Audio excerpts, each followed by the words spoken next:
খেলার জগতে ফুটবল খুবই জনপ্রিয়। বিশ্বে প্রায় 200-রও বেশি শহর ফুটবল নিয়ে মেতে থাকে। বিশ্বের বিভিন্ন প্রান্তের সমর্থকেরা বিশ্বের বিভিন্ন স্টেডিয়ামে ফুটবল খেলা দেখার জন্য অধীর আগ্রহে বসে থাকে। তবে ফুটবল যতটা জনপ্রিয় খেলা, ততটাই ঝুঁকি রয়েছে এই খেলায়। প্রায় আমাদের চোখে পড়ে আন্তর্জাতিক ফুটবল খেলায় খেলোয়াড়দের চোটগ্রস্ত হতে। ফুটবল মাঠে বহুবার চোখে পড়েছে খেলোয়াড়ের গুরুতর চোট লাগতে। এর ফলে মাথায় আঘাত, হাত পা ভেঙে যাওয়া অথবা সচরাচর কোথাও ব্যথা পাওয়া, তা সবসময় আমাদের চোখে পড়ে থাকে বা আমরা এই খেলায় দেখে থাকি।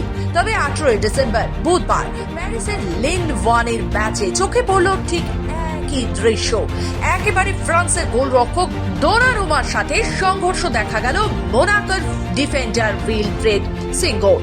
একেবারে গোলরক্ষক দোনারুমার গালে বুট বসিয়ে ফেলেন মোনাকোর ডিফেন্ডার উইলফ্রেড। চোখের নিচে বুটটি লাগায় রক্তাক্ত অবস্থায় মাটিতে লুটিয়ে পড়েন ওই গোলরক্ষক। তবে অল্পের জন্য রক্ষা পেল গোলরক্ষকের ডান চোখ।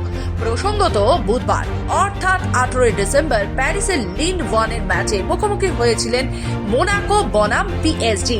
এই ম্যাচে পিএসজি 4-2 গোলে পরাস্ত করে মোনাকোকে। তবে পিএসজি এই ম্যাচে জয়ী হলেও বিতর্ক থেকে গেল মোনাকোর গোলরক্ষক দোনারুমার চোট নিয়ে। তবে বিশেষজ্ঞ মহলে প্রশ্ন উঠছে রেফারিদেরকে নিয়ে। বুট লাগার ফলে ডান গালে অনেকটা অংশ কেটে যায়।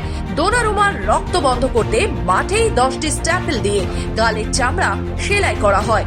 এই ঘটনার পর কয়েক মিনিট খেলা বন্ধ থাকে। তবে এই ঘটনার পর প্রশ্ন উঠতে শুরু করেছে রেফারির সিদ্ধান্ত নিয়ে। কারণ একটাই, এই ঘটনার পর ম্যাচ পরিচালক অর্থাৎ রেফারি লাল কার্ড দেখাননি সিঙ্গারোকে। লাল কার্ড তো দূরে কথা, হলুদ কার্ড দেখানো হয়নি ওই খেলোয়াড়কে। আর প্রশ্ন উঠছে এখানে, তবে নিয়ম বলছে ফুটবল মাঠে কোনো খেলোয়াড় বুটে স্টান্ট দেখালে সেই খেলোয়াড়কে কার্ড দেখাতে হবে। তবে বুধবারের ম্যাচে এই ধরনের ঘটনায় কেন লাল কার্ড দেখানো হলো না সিঙ্গারোকে, এই নিয়ে উঠেছে প্রশ্ন। ব্যুরো রিপোর্ট, খবর বাংলা।